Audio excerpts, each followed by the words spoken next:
मोहनपुर गांव में चंद्र सिंह नाम का एक जमींदार रहता था। उनके 3 बेटे थे।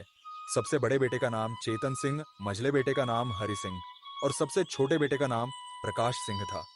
सबसे बड़े बेटे और मझले बेटे की शादी हो चुकी थी और सबसे छोटा बेटा अपने पिता के साथ रहता था।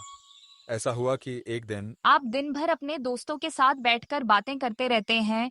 अरे, मेरे पिता के पास बहुत धन है। क्या मुझे काम करने की जरूरत है? क्या आपने कभी सोचा है कि आपके पिता की संपत्ति का क्या होगा? क्या होगा? मैं सब में बड़ा बेटा हूँ। क्या जायदाद मेरी नहीं होगी? तुम ऐसे ही बैठकर बातें करते रहोगे और बाकी दोनों भाई सारी संपत्ति ले लेंगे और तुम्हें कुछ नहीं मिलेगा।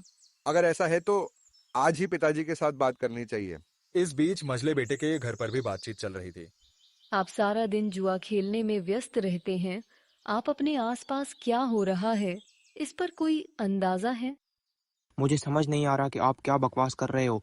तुम्हें यह सब बकवास लग रहा होगा। तुम्हारा बड़ा भाई अपने पिता से संपत्ति का दावा करने जा रहा है। तुम्हें भी जल्दी ही चले जाना चाहिए। तुम सही कह रही हो, मैं भी जा रहा हूँ। दोनों भाई बातें करते हुए पिताजी के घर चले गए। आओ बैठो, मुझे बताओ तुम दोनों एक साथ क्यों आए? बड़े भाई पहले आप बोलिए। पापा, अब हम सब बड़े हो गए हैं। अगर आपको कोई आपत्ति ना हो तो हम आपको आने का कारण बताएंगे। कोई बात नहीं, बस मुझे बता दो। मैं अपनी संपत्ति का हिस्सा लेने आया हूँ। पिताजी मुझे भी।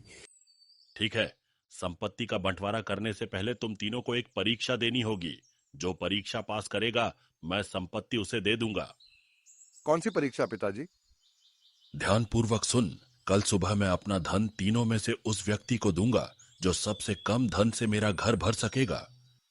वे तीनों घर पर बैठकर यह अनुमान लगाने लगे कि ऐसी कौन सा चीजें कम पैसे में बड़ी मात्रा में प्राप्त की जा सकती हैं।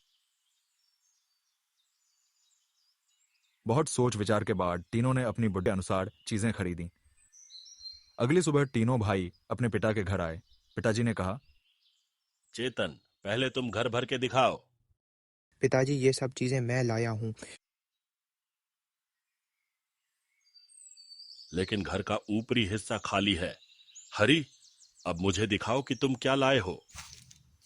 और हरी ने घर को कपास से भरने की कोशिश की, लेकिन पिताजी ने कहा, घर के जो कोने बचे हैं वे भरे नहीं। क्या तुम कुछ लाए हो प्रकाश? देखो भाई, वह तो बिल्कुल खाली हाथ आया। ऐसा लगता है कि उसे संपत्ति की जरूरत नहीं है।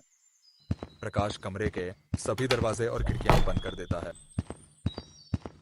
और उसने अपनी जेब से एक मोमबत्ती और माचिस निकाली और कमरे के ठीक बीच में उसे जला दिया और पूरा कमरा रोशनी से भर गया। जमींदार ने अपने बेटे की बुद्धिमत्ता को देखने और परखने के बाद उसे पूरी संपत्ति पर प्राथमिकता दी। केवल बुद्धिमान व्यक्ति ही संपत्ति का मालिक होता है।